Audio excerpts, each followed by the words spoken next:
집회를 준비하면서 마음속에 담았던 키워드는 그것이었습니다. 첫날 새벽에 말씀드렸지만, 첫날 시작하면서 말씀드렸지만 행복이라고 하는 키워드였습니다. 우리는 오늘 행복한가? 무엇 때문에 행복한가? 주님 바라기는 이번 집회 기간 동안에 우리 모두가 찬양하다가 기도하다가 저를 포함해서 행복해지게 해 주십시오. 문제는 그렇게 기도를 준비해서 마지막 시간이 되었는데 슬쩍 걱정이 됩니다. 여러분들이 정말 집회하면서 기도하다가 찬양하다가 행복하신지. 여러분 행복하십니까?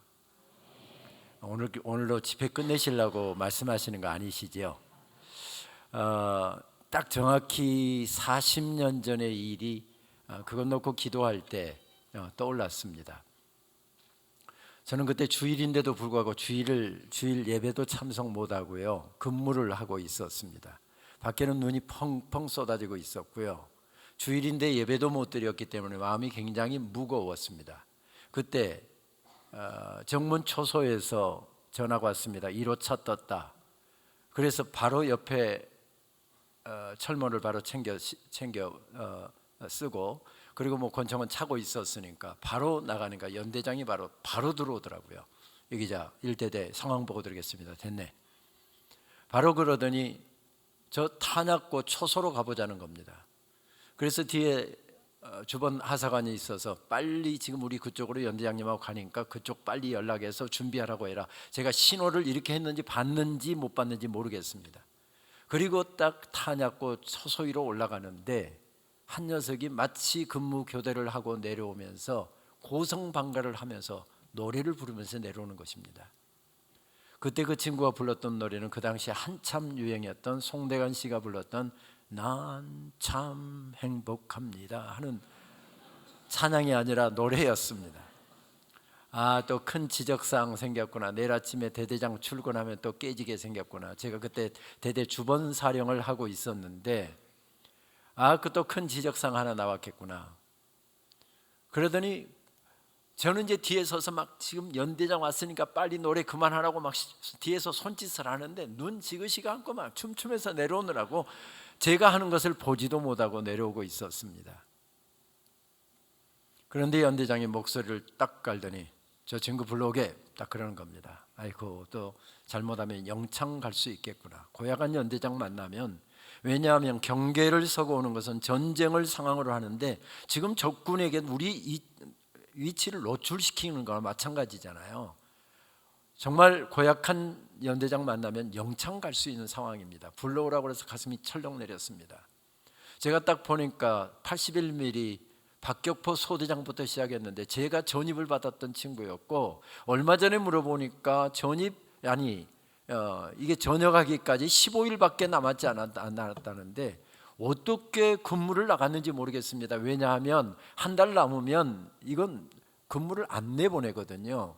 그런데 눈이 오고 주일이고 하니까 아마 후배들 대신해서 나간 것 같습니다. 그것까지는 좋은데 지금 경계 근무 마치고 내려오면서 고성방가를 하고 내려오고 있으니 제가 막 2번이나 소리 질러서 누구 병장하고 내려오라고 하니까 눈을 딱 뜨더니 대대장을 보고 저를 보더니 그 자리에 딱 얼어붙어 버리는 거예요. 우리 남자분들 아시잖아요. 이런 상황 잘못하면 영창 가는 거. 제가 2번이나 소리 질러서 빨리 뛰어오라고 했더니 뛰어왔는데 병장 누구 하고 막 간동성명을 대더군요.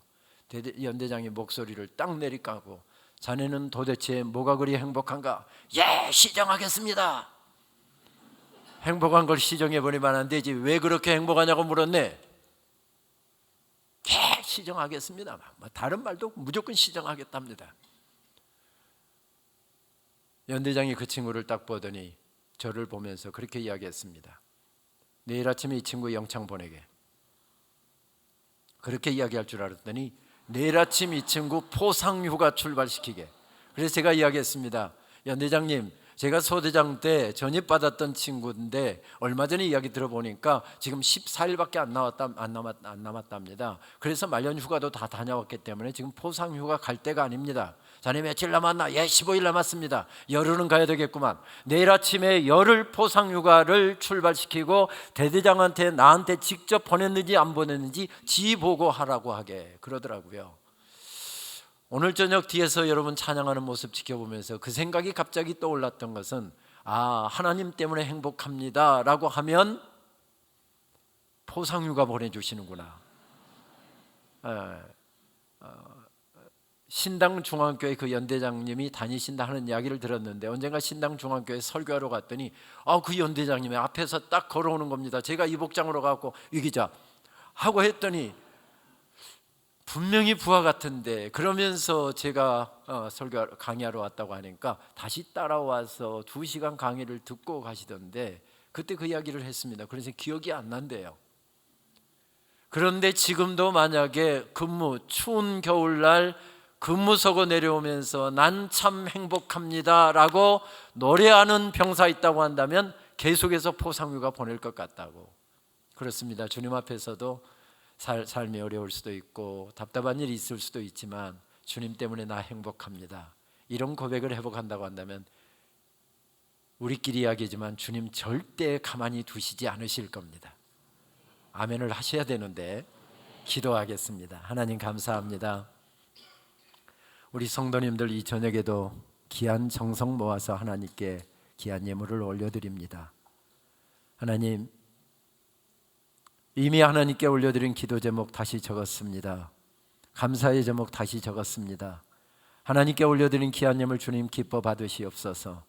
물질 때문에 웃고 물질 때문에 울고 물질 때문에 때로는 극단적인 선택도 하는 이런 물질이 마치 주인처럼 되어버린 세상을 살고 있지만, 우리는 하나님이 우리의 인생의 주인이심을 고백하면서 그 고백 더 견고하게 하기 위하여 가장 소중한 것을 떼어 왕 되신 주님 앞에 올려드립니다.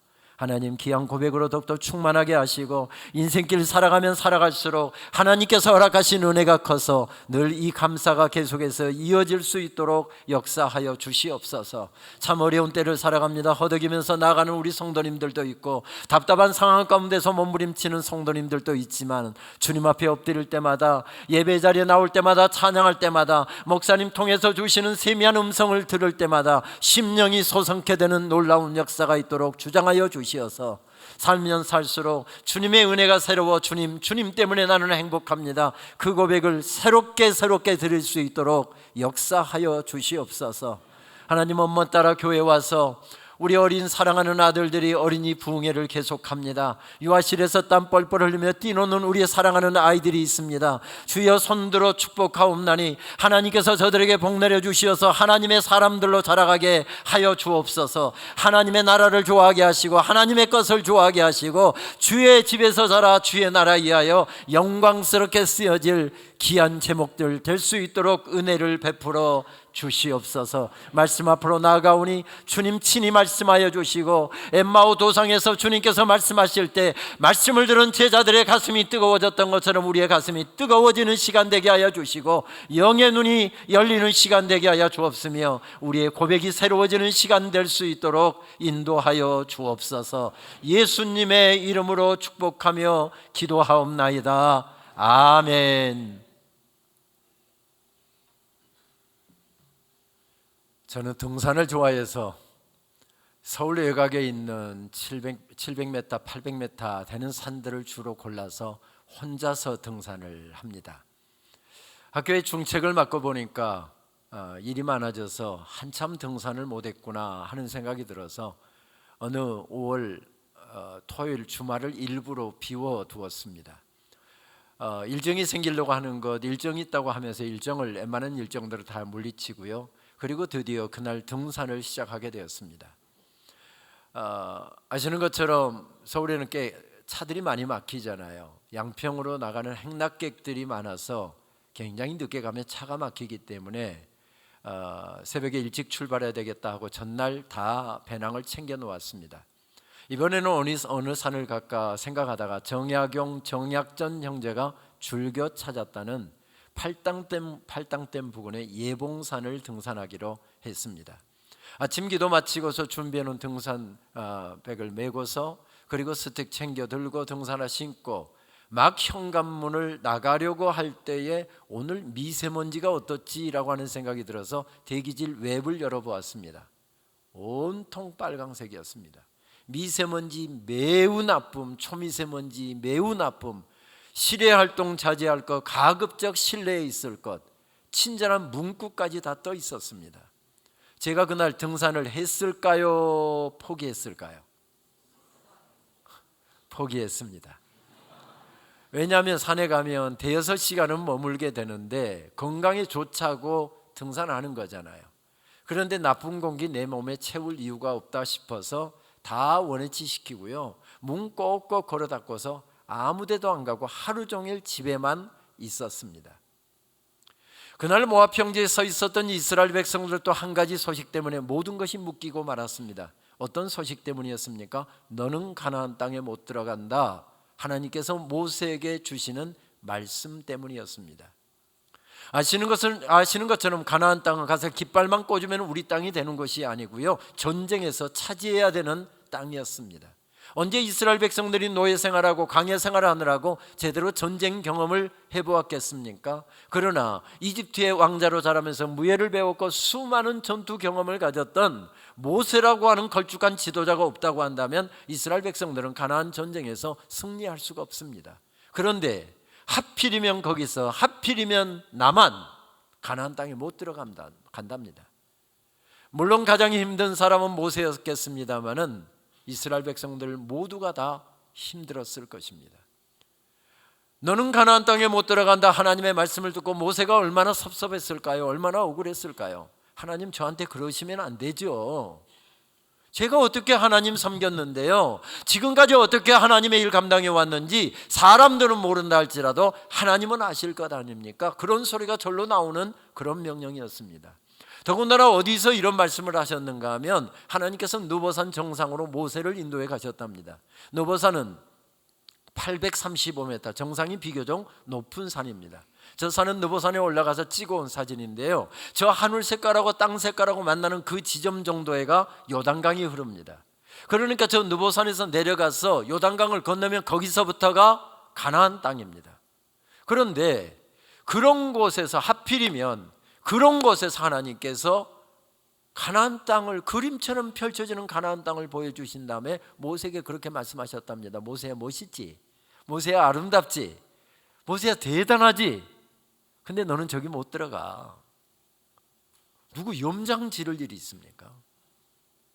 다 보여주신 다음에 하필이면 가나안 땅이, 그림처럼 펼쳐지는 가나안 땅이 목전에 있는데 나만 못 들어간답니다.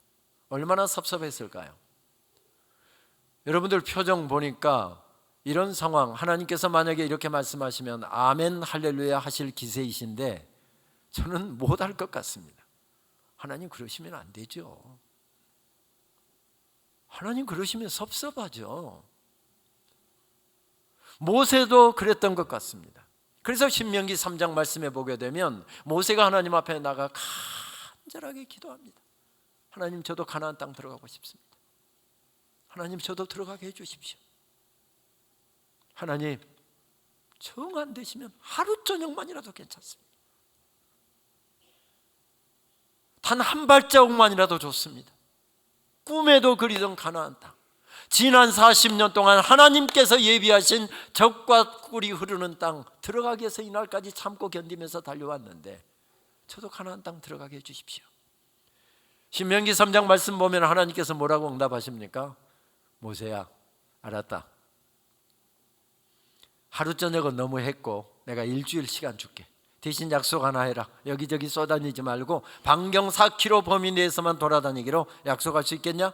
그러면 내가 허락해 줄게. 하나님께서 그렇게 말씀하셨습니까? 하나님께서 경상도 말로 이렇게 응답하셨답니다. 고마해라. 됐다 마.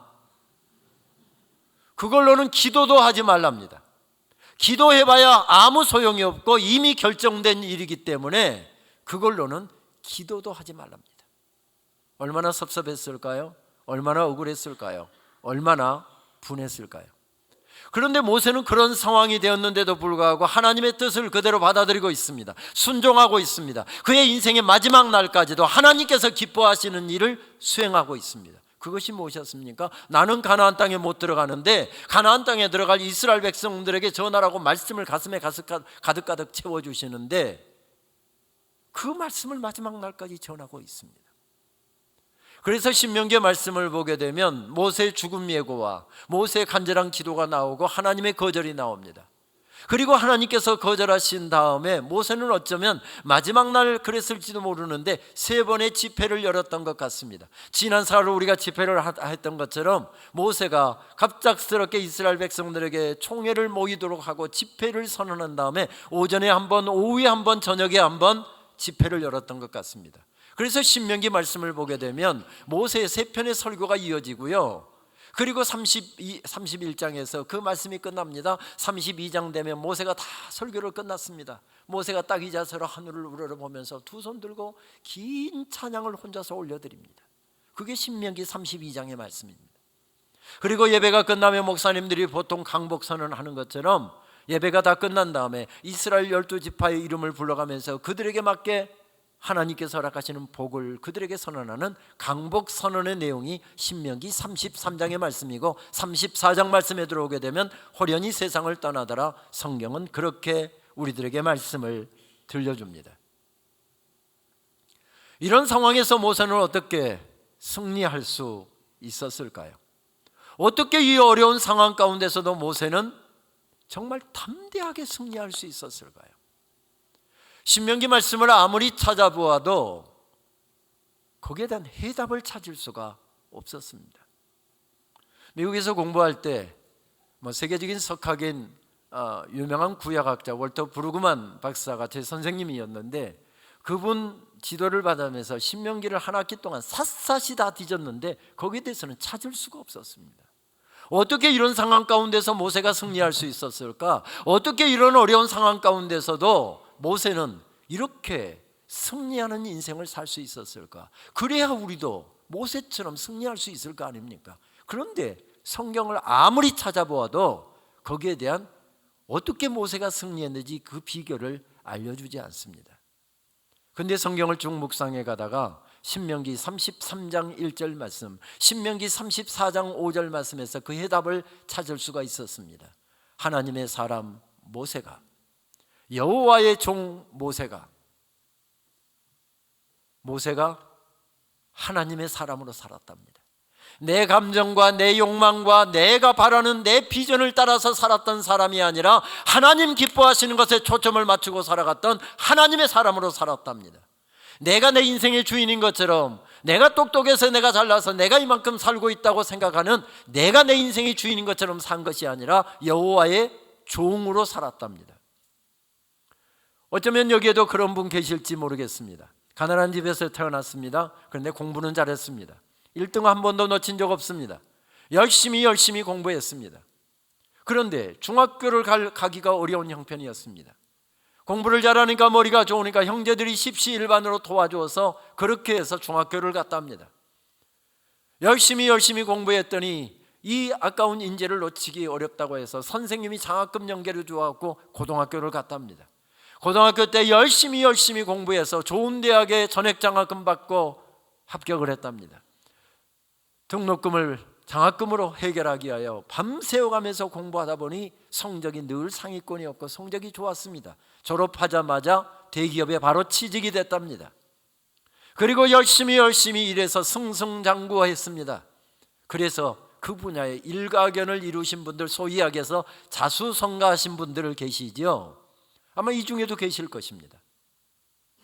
열심히 노력하고 아르바이트하고 장학금 받고 그러면서 이만큼 내 인생을 세워오신 분들, 자수성가하신 분들 계실 것입니다. 참 수고 많이 하셨습니다. 참 대단한 분들이십니다. 그런데 그분들 굉장히 위험한 분들입니다. 왜요? 내가 잘나서, 내가 머리가 좋아서, 내가 공부를 잘해서, 내가 좋은 대학 나와서, 내가 밤새워가면서 공부해서, 내가 열심히 일해서 이만큼 이루었고 이만큼 먹고 살고 있다. 마치 인생의 주인이 나인 것처럼 생각하기 딱 좋은 분들이기 때문에 그렇습니다. 모세도 그런 사람이었습니다. 그런데 모세가 대장 노릇하지 않았답니다. 자기가 마치 인생의 주인인 것처럼 살지 않고 하나님의 종으로 살았답니다. 하나님의 사람으로 살았답니다. 그것이 모세가 승리했던 비결이었습니다. 모세가 인생길 가만히 돌이켜보니, 걸어온 인생길을 가만히 돌이켜보니 은혜 아닌 것이 없습니다. 은혜로 살았습니다. 살아온 인생길을 돌이켜면서 내가 잘나서 내가 똑똑해서 이만큼 산 것이 아니라 하나님께서 내게 은혜를 베풀어 주셔서 여기까지 달려올 수 있었구나, 여기까지 섬길 수 있었구나, 여기까지 사역할 수 있었구나, 그런 고백을 갖고 있기에 모세가 벌떡 일어서서 하나님은 은혜 아닌 것이 없습니다. 모든 것이 다 은혜입니다. 그래서 모세가 승리하고 있습니다. 그렇습니다. 그날 모압 평지는 눈물에 젖어들고 있었으나 고백은 더 새로워지고 있었고 고백은 더 깊어지고 있었습니다. 예배 공동체가 뭐하는 공동체입니까? 우리가 지금 예배 공동체로 모여 있습니다. 예배 공동체가 어떤 공동체입니까? 예배 공동체는 하나님의 왕되심, 하나님의 주권을 고백하는 사람들이 인생길 가운데 허락하신 수만 가지 은혜들을 떠올리면서 왕되신 하나님께 예배하기 위하여, 경배하기 위하여 모여 있는 공동체가 바로 예배 공동체입니다.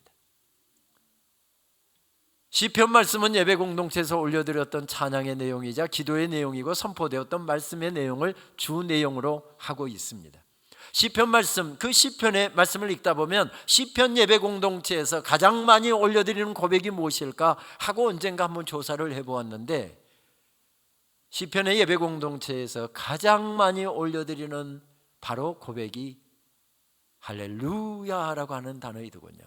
여러분 아시는 것처럼 할렐루 하면 찬양하라라고 하는 히브리어고요, 야 하면 반대, 이 반말한 것이 아니라 야훼, 여호와를 찬양하라 그 뜻이죠. 할렐루야 하면은 여호와를 찬양하라 그 뜻입니다.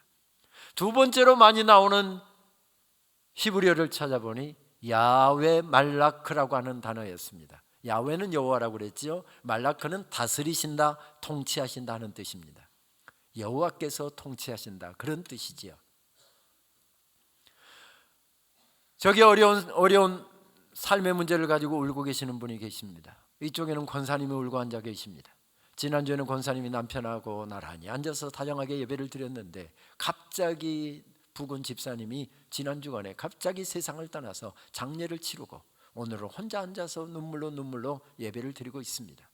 우리 유정상 목사님께서 그 광경을 보시고서 설교하시다가 권사님에게 이렇게 선포하십니다. 권사님, 이제까지 인도하셨는데 하나님께서 우리 집사님 천국으로 인도하셨고요, 권사님의 남은 생에도 하나님께서 인도하실 것입니다. 다스려 주실 것입니다. 권사님 뭐라고 답할까요? 할렐루야, 주님 감사합니다. 그렇게 답하지 않겠습니까?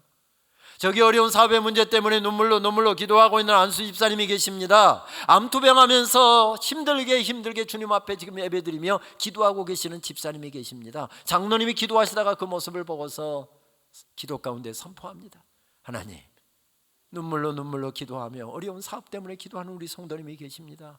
암투병하며 주의 은혜를 구하고 있는 우리 성도님이 계십니다. 주여 긍휼을 베풀어 주시옵소서, 긍휼히 여겨 주시옵소서, 다스려 주시옵소서, 치료하여 주시옵소서, 회복시켜 주시옵소서. 그렇게 장로님 간절하게 기도하면 집사님 뭐라고 답해야 될까요? 할렐루야, 주님 감사합니다, 주님 믿습니다, 주님 신뢰합니다, 이렇게 고백하지 않겠습니까?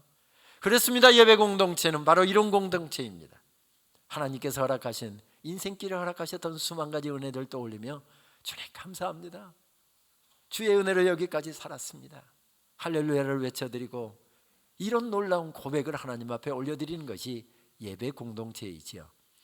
예배 가운데서 가장 즐겨 부르는 찬송 가운데 한 곡을 들으려고 한다면 478장 참 아름다워라라고 하는 찬양을 들 수 있을 것 같습니다. 이 찬양은 미국 뉴욕주에서 목회했던 멜트비 뱁콩 목사님이란 분이 1901년에 작사한 이런 찬송입니다. 우리나라의 태백산맥이 마치 등뼈처럼 펼쳐져 있는 것처럼 미국에는 저 북쪽에, 동부의 북쪽에 메인주부터 시작해서 남쪽의 조지아주까지 에팔라치안 산맥이라고 하는 산맥이 그 등뼈처럼 펼쳐져 있지요. 그 부근에 가보면 이런 아름들이, 원시림들이 우거져 있습니다. 이 목사님도 아마 뉴욕주의 에팔라치안 산맥이 지나가는 그 부근에서 목회를 했던 모양입니다. 아침 기도를 마치며 목사님이 산책 겸 운동을 그 원시림으로 나가면서 꼭 가족들에게 그렇게 이야기하면서 나갔답니다. 우리 아버지 지으신 세계 보러 가요. 영어로 이야기하면 I'm gonna have to see my father's world, 그러면서 나갔답니다. 근데 우리 갑자기 42살 젊은 나이로 세상을 떠났습니다. 가족들이 유품을 정리하다 보니까 최근에 쓴 찬송시가 정서가 되어서 6절로 된 찬송시가 깨끗하게 정서가 되어서 책상에 놓여 있었습니다. 제목이 붙어 있지 않았습니다. 그래서 가족들이 의논을 합니다. 제목을 어떻게 붙일까? 아빠가 늘 산책 나갈 때, 남편이 늘 산책 나갈 때마다 우리 아버지 지으신 세계 보러 가요. 그 말이 떠올라서 가족들이 합의해서 제목을 붙였습니다. 영어로 이야기하면 This is my father's world. 이것은 우리 아버지께서 다스리시는 세계.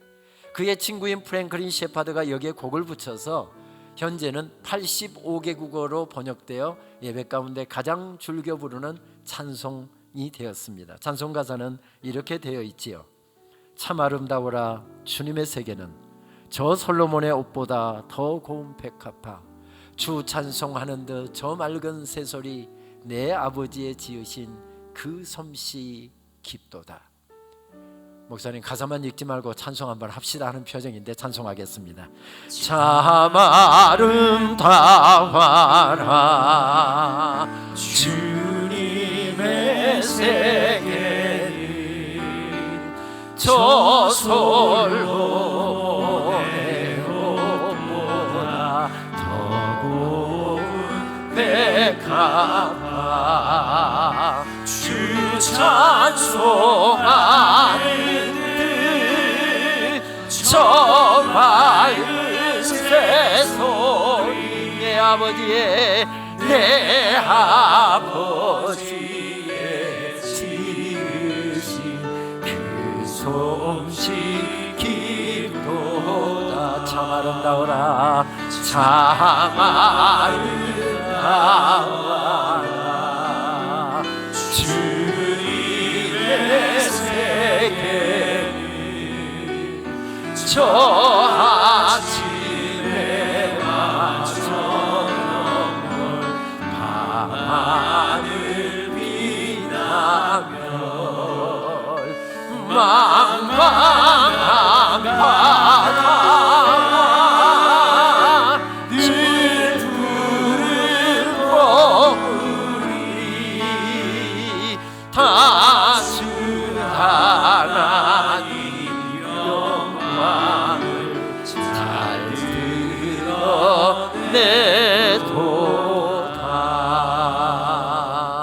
할렐루야.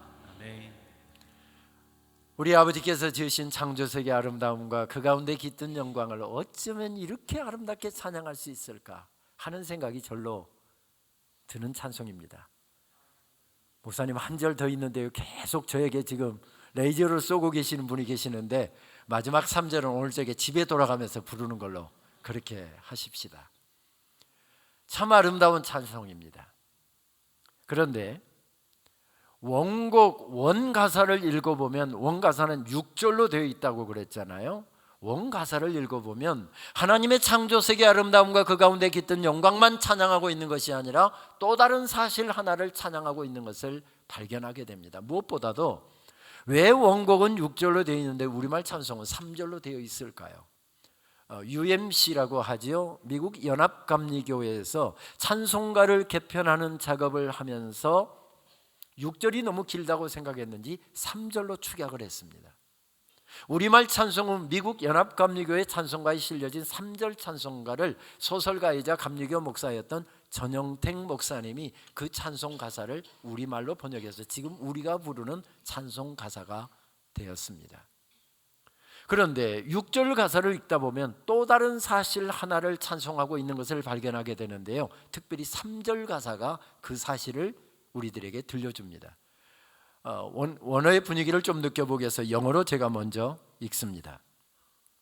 This is my father's world. 이것은 우리 아버지께서 다스리시는 세계. Oh, let me never forget. 우리 결코 그거 잊지 말자.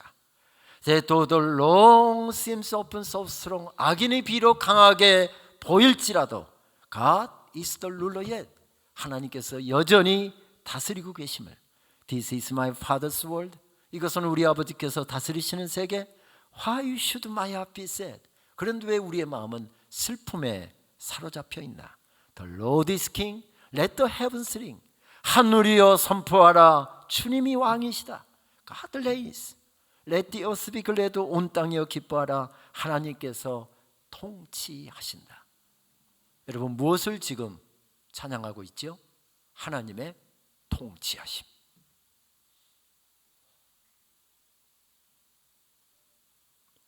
천지를 지으신 하나님께서 그냥 지어놓고 내버려 두신 것이 아니라 그 천지를 한치의 어그러짐도 없이 다스리고 계시답니다.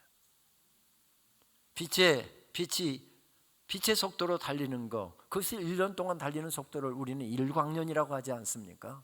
하나님께서 전 우주를 돌이켜보면 몇만 강년을 달려가도 이르기 어려운 먼 거리에 갤럭시가 있습니다. 거기에 사람의 눈으로는 셀 수 없는 수많은 별들이 있습니다. 인간의 머리로는 도무지 셀 수 없는 광대한 그 하나님의 세계를 하나님께서 지구뿐만 아니라 온 우주계를 한치의 어그러짐도 없이 하나님께서 다스리고 계시답니다. 그 사실을 지금 고백하고 있는 것이지요. 모세가 바로 그 고백으로 일어서고 있습니다.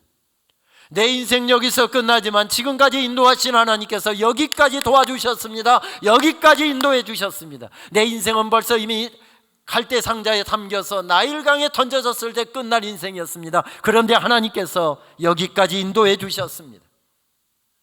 내 인생이 망가지는 것 같고 내 인생이 끝나는 것 같고 억울한 누명 뒤집어 쓰고 이집트에서 추방되어 나올 때 인생이 끝난 줄 알았습니다. 그런데 하나님께서 여기까지 인도해 주셨습니다. 그 험한 강약길 지나오는 동안 하나님께서 메추라기로 먹이셨고 만나로 먹이셨고 반석에서 물을 내셔서 물 없는 강야에서도 40년을 걸어올 수 있도록 도와주셨습니다. 그렇습니다. 은혜로 살았습니다. 은혜 아닌 것이 없습니다. 그 은혜를 모세가 깨달았을 때 딱 이렇게 하나님 앞에 손들고 내 인생은 비록 여기서 끝나지만 하나님, 내 인생을 인도하시는 하나님, 나는 하나님을 신뢰합니다. 하나님, 저는 하나님을 신뢰합니다.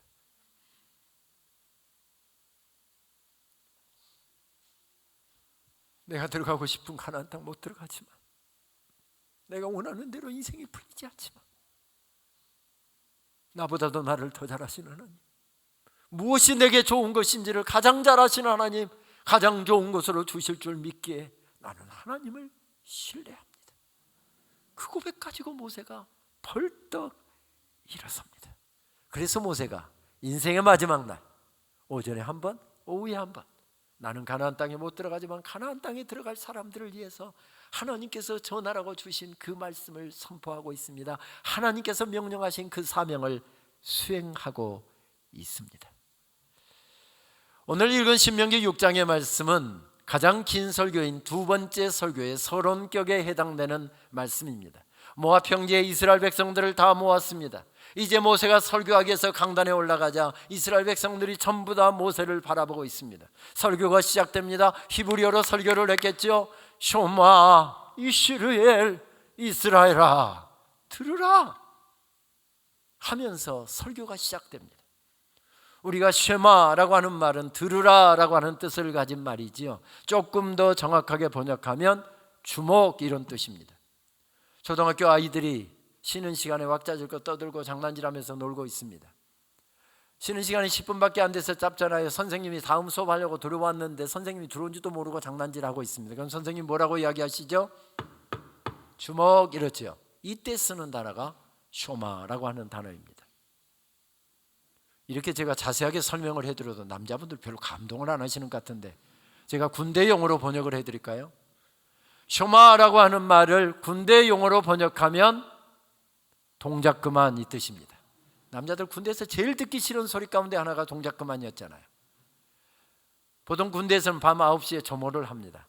굉장히 엄격하게 진행되죠. 쉬운 말로 하면 점호라고 하는 것은 오늘 밤중에 전쟁이 일어나게 되면 바로 전쟁 나갈 준비와 정신 상태가 되어 있는지, 모든 것이 완벽하게 되어 있는지 이것들을 점검하는 것입니다. 그러니까 굉장히 엄격할 수밖에 없습니다. 준비가 잘 되어 있지 않거나 정신 상태가 흐리멍텅하거나 그러면 밤새 잠 안 재웁니다. 될 때까지 밤새 그걸 준비를 시킵니다. 그러니까 제 시간에 잠을 자려고 병사들이 열심히 청소도 하고요, 총기 수입도 하고요, 옷도 뭐 깨끗하게 해서 정리하고요, 또 그리고 모든 용모라든지 모든 것 정확하게 다 정리하고 조모를 기다립니다. 다들 조모 준비하느라고 바쁜데 한 친구만 여유 있게 발 쭉 뻗고 벽에다가 등 기대고 텔레비전 드라마 보면서 혼자 낄낄대고 웃고 앉아 있습니다. 아무도 그 친구를 뭐라고 하지 않습니다. 왜냐하면 제대 15일밖에 안 남은 고참 병장이기 때문에 그렇습니다. 그런데 갑자기 주번 사관인 소대장이 딱 들어오더니, 주번 사령인 중대장이 들어오더니 동작 그만 딱 그랬습니다. 그러면 내가 아무리 중요한 일을 하고 있어도, 아무리 재미있는 텔레비전에 지금 프로그램이 나오고 있어도 텔레비전 끄고요 바로 정자세로 일어서서 차렷 자세하고 지휘관이 하는 이야기를 귀 기울여 들어야 되는 것, 이것이 쇼마라고 하는 뜻입니다. 무슨 말씀이죠? 이 말씀 놓치면 너희들은 망한다. 이 말씀 잊어버리면 너희들은 잘못될 수밖에 없다. 이 말씀은 너희들의 가슴에 잘 듣고 새겨서 평생 이 말씀대로 살아야 된다. 이런 뜻을 담은 게 쇼마 이스라엘이라고 하는 첫 부분의 말씀의 뜻입니다. 그러면서 이스라엘의 백성들의 주의를 환기시킨 다음에 기다랗게 말씀이 이어지고 있잖아요. 우리가 그 말씀 핵심적인 말씀만 읽었습니다마는 이어지는 말씀의 6장 전체의 말씀을 한 네 가지로 축약해 볼 수 있을 것 같습니다. 첫째, 마음과 뜻을 다하고 힘을 다하여 하나님을 사랑하십시오. 둘째, 이 말씀을 여러분들의 마음에 새기시고 여러분들의 자녀들에게도 이것을 가르치십시오. 셋째, 제발 부탁하는데 잘 먹고 잘 살게 될 때, 하나님의 은혜로 성공하고 하나님의 은혜로 잘 살게 될 때, 그러니까 내가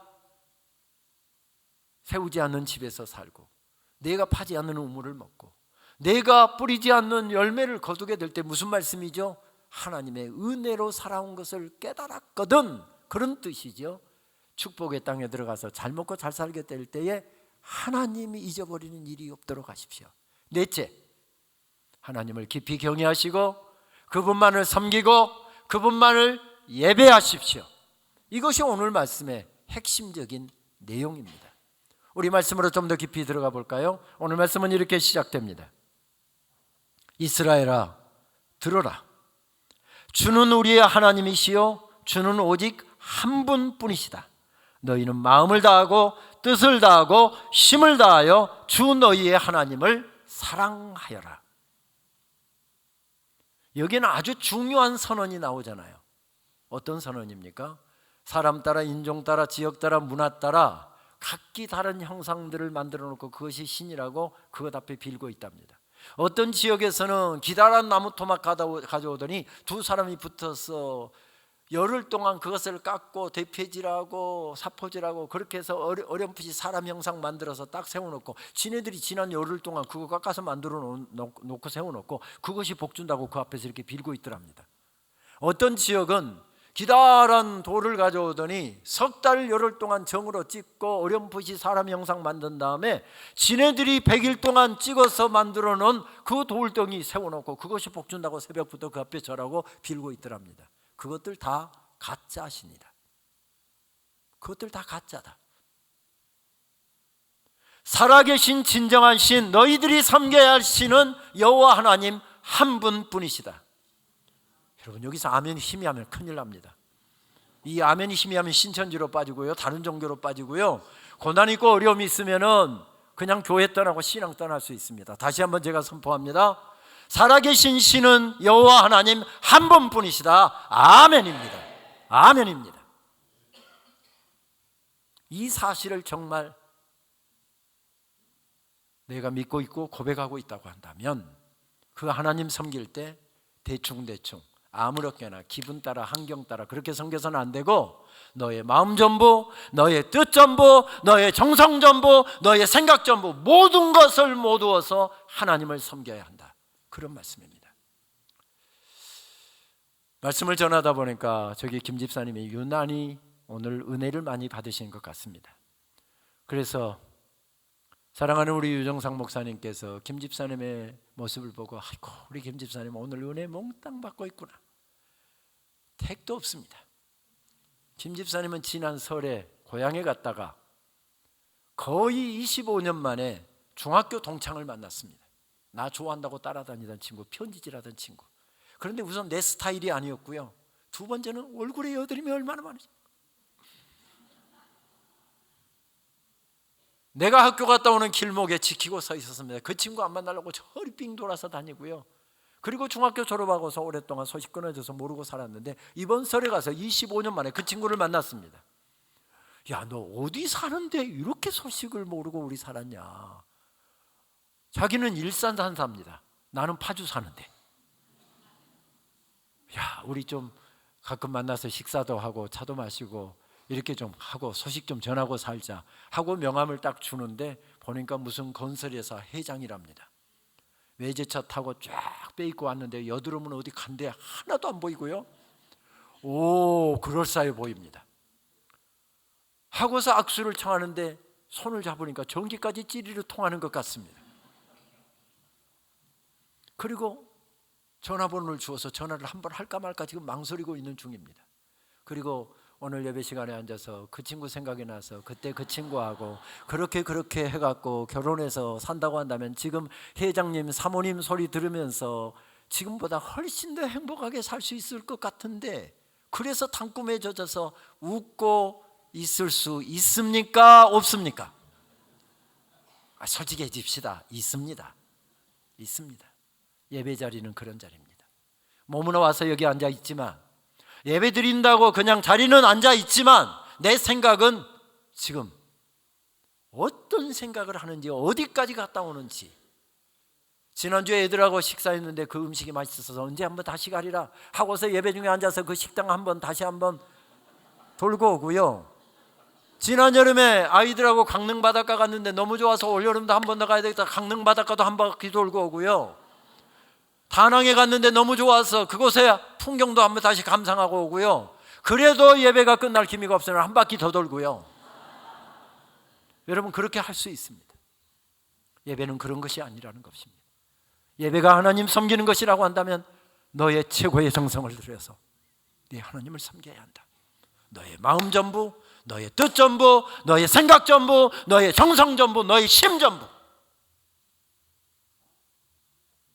저는 교단의 예배학을 책임지고 있는, 예배학과 설교학을 가르치고 있는 사람이어서도 그러기도 합니다만은,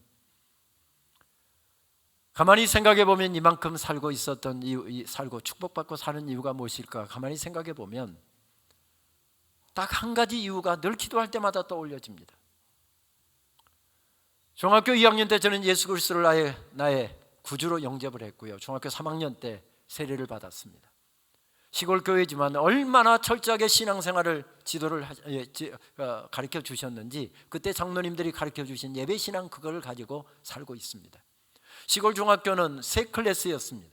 그리고 3학년이 되면은 다 수학여행을 갑니다.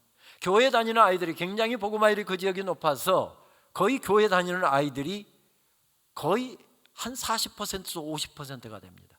만약에 교회 가는 아이들이 수학여행을 안 가면 수학여행이 진행이 안 됩니다. 문제는 시골 학교 선생님들이 부족하니까 수학여행이 항상 언제 가는가 하면 금, 토, 주일을 끼어서 갑니다. 문제는 주일날 예배를 드려야 되는데 수학여행을 갈 것인가 말 것인가, 이것이 최대의 중3이 되면 최대의 과제였습니다. 그리고 솔직히 이야기하면 촌놈으로 자라면서 도시에 거의 나와볼 기회가 없었기 때문에 친구들하고 버스 타고 도시로 수학여행 가는 건, 그때 주로 송강사 이런 절들을 주로 다녔습니다. 그런데 여러분, 제가 수학여행 갔을까요, 안 갔을까요?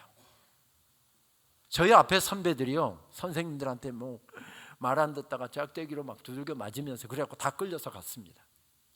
중등부 가르쳐 주신 그 부장 집사님, 그때는 지금 장로님이십니다만은 그분이 성경 공부를 가르치려고 나가셨다가 3학년 학생들이 자리가 다 비어 있습니다. 그러니까 선생님이 막 우시는 겁니다. 내가 너희들을 잘못 가르쳤다. 어떻게 3학년 한 30여 명 되는 아이들 가운데서 그 중에 한 명이라도 예배드리기 위해서 수학여행 안 간 사람이 한 사람도 없고 어떻게 다 끌려갈 수가 있냐. 내가 잘못 가르쳤다. 막 선생님이 앞에서 우시는데 어린 가슴에 얼마나 그게 충격이었는지, 나는 죽어도 수학여행 안 가다. 그리고 제가 수학여행을 안 가고 예배를 드렸다는 거 아닙니까? 제가 그런 사람입니다. 수학여행 친구들은 수학여행 다 가는데 그거 포기하고 앉아서 예배를 드리면서 할렐루야 하나님 감사합니다, 오늘 예배자로 서게 해주셔서 감사합니다, 그런 것이 아니라 스케줄 다 나오잖아요. 지금 친구들 어디 갔겠다, 친구들은 좋겠다, 아이고 친구들은 얼마나 맛있는 거 먹을까, 예배 시간에 앉아서 거짓하고 앉아 있었습니다. 그래도요, 제가 촌놈 출신이니까 하나님이 이해해 주셨더라고요. 그래, 촌놈이 도시에 한번 수학여행 가는 거 얼마나 꿈에도 그리던 일인데 예배 드리겠다고 안 가고 앉아서 설교는 안 듣고 설교 시간에 지금 그 수학여행 뒷공문이 따라다니고, 그런 모습을 하나님께서 예쁘게 보여주셨구나.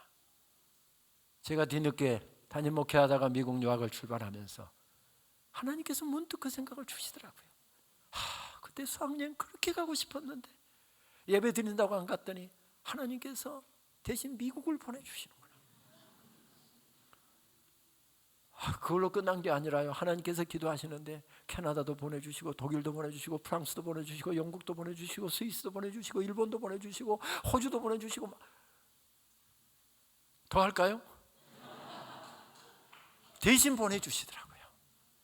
우리 하나님께서 뭐라고 말씀하십니까? 정말 우리가 믿는 하나님이 살아계신 하나님이라고 한다면 우리 단 한 번의 예배를 드리더라도 하나님이 받으심직한 예배, 하나님이 미소 지으실 예배, 그런 예배를 올려드리십시다. 우리가 예배 드리고 나가면서 하나님, 오늘 예배는 제가 하나님께 드릴 수 있는 최고의 것이었어요, 그렇게 이야기하고 나갈 수 있다고 한다면 우리 예배 잘 드린 것입니다. 아무도 모릅니다. 목사님도 모르십니다. 여러분들이 어떤 마음으로 예배 드리고 앉아 있는지, 아니면 지금 강릉 바닷가에 지금 배회하고 있는지, 겨울바다인데 아직 겨울이거든요. 그 강릉 가시지 마세요. 예배 시간에 거기 가서 배회하고 있는지 어디인지 모릅니다. 그러나 하나님은 아십니다. 하나님 앞에 예배 드릴 때, 또 예배 드리고 나갈 때, 하나님 오늘 내가 드렸던 예배는 하나님께 드릴 수 있었던 최고의 예배였습니다. 올 한 해 우리 예배의 승리자들이 되십시다.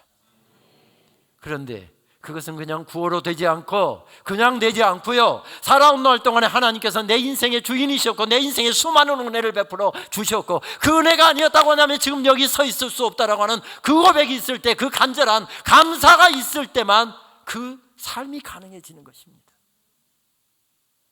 모세가 바로 그러한 사실을 깨달았기에 그렇게 부탁을 합니다. 미국의 할리우드에서는 1년에 수백 편의 영화가 제작되어 나오지요. 제작자들의 당연히 최고의 관심사는 영화의 어떤 등급을 받느냐가 관심사입니다. 왜냐하면 어떤 등급을 받느냐에 따라서 흥행이 결정되기 때문에 그렇습니다. 미국은 PG-13, PG-15 이렇게 하지요. 부모의 지도를 받아서 13살까지 볼 수 있는 영화, 15살 이후에만 볼 수 있는 영화, 이런 뜻입니다. 그러니까 등급을 매기는 단체는 굉장히 힘이 있겠죠. 무비가이드라고 하는 단체가 그 일을 하는데요, 신실한 크리스찬인 테드 베어 박사라고 하는 분이 그 모임을 이끌고 있습니다. 우리나라에는 복음성가 가수로 알려진 팻분이라고 하는 사람과 함께 공저한 책을 읽다 보니까 미국의 데이터지만 참 재미있는, 참고할 만한 데이터들을 많이 들려주더군요. 미국 가정에서 자라는 아이들이 하루 24시간을 어떻게 보내는가를 통계를 내보았는데, 부모와 함께 보내는 시간은 하루 평균 21분밖에 안 되고요, 미디어, 컴퓨터, 텔레비전, 게임기, 스마트폰 이런 미디어 앞에 보내는 시간은 거의 10시간이 넘더랍니다. 아이가 지금 공부하는 거 하고 다가 준비해갖고 방에 딱 들어갔는데 아이가 후다닥 하면 우리 다 알잖아요, 딴짓하고 있었는 거. 그러니까 엄마 몰래 아빠 몰래 숨어서 하는 거 다 합하면 하루에 10시간이 넘는답니다. 미국에는 18세부터 성인으로 칩니다. 크리스찬 가정에 태어나서 좋은 신앙의 부모를 만나서 17살 때까지 매주일마다 한 번도 빠지지 않고 정기적으로 예배를 드렸다고 전제를 했을 때, 17세가 될 때까지 미국 아이들이 보내는 시간의 통계를 내놓았는데, 교회에서 보낸 시간은 평균 800시간, 가족과 함께 보내는 시간은 약 2000시간, 학교에서 보낸 시간은 11,000시간, 미디어 앞에서 보낸 시간은 63,000시간이더랍니다. 교회에서 아무리 좋은 시설을 한들, 좋은 프로그램을 한들 800대 63,000이 게임이 될까요? 게임이 될 수 없을 것입니다. 더군다나 미디어 세계는 아이들의 혼을 빼앗아가는 정말로 멋진 컨텐츠들이 많이 담겨 있습니다. 여기 할아버지들 계실 텐데 며느리가 서울에 손주를 데리고 손자를 데리고서 시댁에를 왔습니다. 그런데 손자가 무엇이 골이 났는지 그냥 막 울기 시작합니다. 그리고 얘가 막 난리법석을 피웁니다. 그래서 걔가 좋아하는 과자도 주면 과자도 내팽개쳐버리고 장난감 주면 장난감도 내팽개쳐버리고, 이 시댁에 와서 아이가 이렇게 막 이유 없이 오니까 아이를 달래느라고 며느리가 진땀을 흘리고 있습니다. 그때 지혜로운 할아버지들에게는 뭐가 먼저 있어야 되죠? 좋은 화면이 큰 투폴더로 나와 있는 폴더폰, 이게 큰 스마트폰이 있어야 되고요. 그리고 요즘에 아이들이 좋아하는 만화 영화가 무엇인지를 먼저 알아야 되고요. 그리고 순간적으로 바로 찾아서 그것을 아이 앞에 딱 틀어줄 수 있는 모든 것이 준비된 할아버지가 그걸 딱 들고 서 있으면 아이는 그냥 눈물을 그칩니다. 왜 그렇죠? 지가 좋아하는 만화 영화가 나오기 때문에 그렇습니다. 이런 콘텐츠가 있어서 아이들이 이렇게 빠져 있는 것입니다. 문제는 좋은 콘텐츠만 있으면 얼마나 좋겠습니까마는 엄마하고 아들하고 아빠하고 딸하고 앉아서 함께 보기 낯뜨거운 장면이 적어도 클릭 3번만 하면 컴퓨터 모니터에 나타나는 세계가 미디어의 세계입니다. 그런데도 불구하고 아이가 공부 성적만 조금만 떨어지면 세상이 절단난 것 같고 세상이 다 끝난 것처럼 힘들어하면서도 아이가 신앙생활 등한히 하고 하나님 멀리하는데도 불구하고 눈에서 눈물의 기도가 나오지 않는데 그 아이가 어떻게 세워지겠느냐, 그 이야기입니다. 반대도 우리는 추론해 볼 수 있습니다. 아무리 세상이 이렇게 바뀌고 있고 아무리 어려워지고 있다 할지라도 어린 영혼이 하나님 앞에 바로 서는 것이 중요하다고 생각해서 아이를 믿음 위에 바로 세우게 하여 기도하고 아이에게 믿음으로 양육하고 이런 신앙의 부모가 우뚝 서 있다고 한다면 800대 6만 3천이든 800대 7만 3천이든 상관없이 세워지는 역사는 계속된다, 이런 사실이기도 하지요. 그렇습니다. 모세가 이 영적인 원리를 알았습니다. 너는 가나안 땅에 못 들어가지만 누가 보아도 억울하고 누가 보아도 분하고 누가 보아도 섭섭한 어려운 상황 가운데 서 있으나 하나님의 왕되심을 내가 선포했는데, 내가 설교했는데 그 설교대로 살고 내 고백대로 사는 그 모습을 하나님의 백성들에게 보여주라. 내가 바로 서면 저들도 가나안 땅에 들어가서 바로 서게 될 것이다. 내가 믿음으로 바로 서게 되면 내 자녀들이 믿음 가운데 바로 서게 될 것이다. 그 영적인 원리를 깨닫고 모세가 벌떡 일어선 것이지요. 그렇습니다. 첫날 새벽에 말씀 나눴던 것처럼 모세는 영적인 버팀목으로 우뚝 섭니다. 모세는 결코 쓰러질 수 없는 버팀목이었습니다. 그래서 인생이 마지막 끝나는 순간에도 하나님께서 기뻐하시는 그것을 바라보면서 그것을 가슴에 지고 끝날까지 끝까지 잘 달립니다. 그렇습니다. 바라기는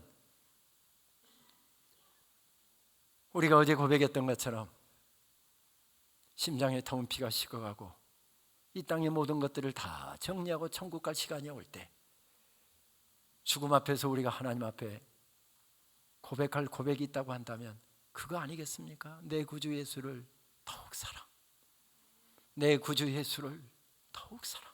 죽음의 자리에서도 펄펄 나르는 잘 나가는 시간에도 내 구주 예수를 더욱 사랑.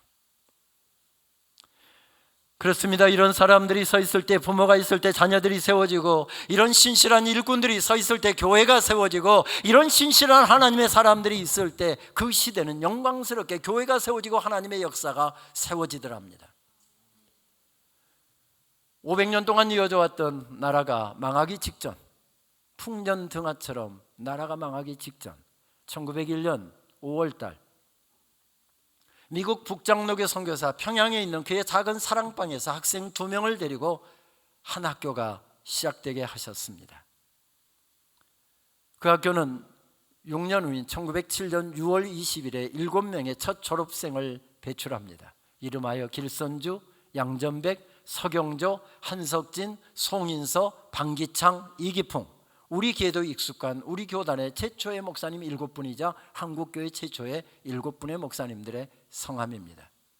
우연히 저는 초대교회 문헌들을 책을 쓰다가 초대교회 문헌들을 뒤지면서 이분들의 나이를 조사해 보게 되었습니다. 앞으로 좀 한번 돌려주시겠습니까? 놀라운 것은 학교를 졸업했는데 39살짜리가 1명, 40살짜리가 3명, 41살짜리가 1명, 58살짜리가 2명이나 됐습니다. 그때 1900년대 초에 한국 남성들의 평균 수명은 만 40세였습니다. 그러니까 단지 인구 통계학적인 관점으로 놓고 본다고 한다면 7명의 졸업생들이 배출이 됐는데, 한국교회 최초의 졸업생이 배출됐는데 그 중에서 1년이라도 써먹을 수 있는 사람은 몇 사람입니까? 딱 한 사람밖에 없었습니다. 나머지는 언제 폐기 처분될지 모르는 그런 기대가 되지 않는 인물들이었습니다.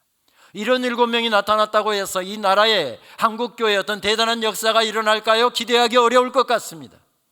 이들이 복음을 받은 지 얼마 되지 않은 바로 세워진 어린 교회들로 달려나갑니다. 어린 교회를 가슴에 품습니다. 어린 성도들을 가슴에 품습니다. 그때 한반도 땅, 특별히 이 학교가 서 있었던 평양을 중심으로 해서 서 있었던 서북 지역에 기독교가 용숭하게 놀라운 부흥을 이루고 있었는데, 서북 지역에서 러일 전쟁이 일어났습니다. 청일 전쟁이 일어났습니다. 강대국의 군인들끼리 이 땅에서 싸우는데, 이 땅의 백성들은 얼마나 수탈을 당하고 죽임을 당하고 어려움을 당했겠습니까? 미국 선교부에 보낸 선교사들의 보고서를 읽다 보면 시신더미가 산을 이루었다. 이런 어려운 시간들을 보내고 있고 이런 인생길을 걸어가고 있는 성도들, 어떻게 도와줄 방도가 없습니다. 도와줄 수 있는 것이 없습니다. 그래서 이 사람들 중에 한 사람이 새벽 4시 반에 일어나서 교회당으로 달려옵니다. 달려왔더니 영수 한 명이 교회에 나와서 기도하고 있었습니다. 조사 한 사람이 기도하고 있었습니다. 그래서 이분은 앞에 나가서 찬송 한 장 우리 같이 하고 기도하자고 찬송 한 장 한 다음에 말씀 한 장이 읽고서, 그리고 기도 제목을 가지고 셋이 흩어져서 기도합니다. 세 사람이 울기 시작합니다.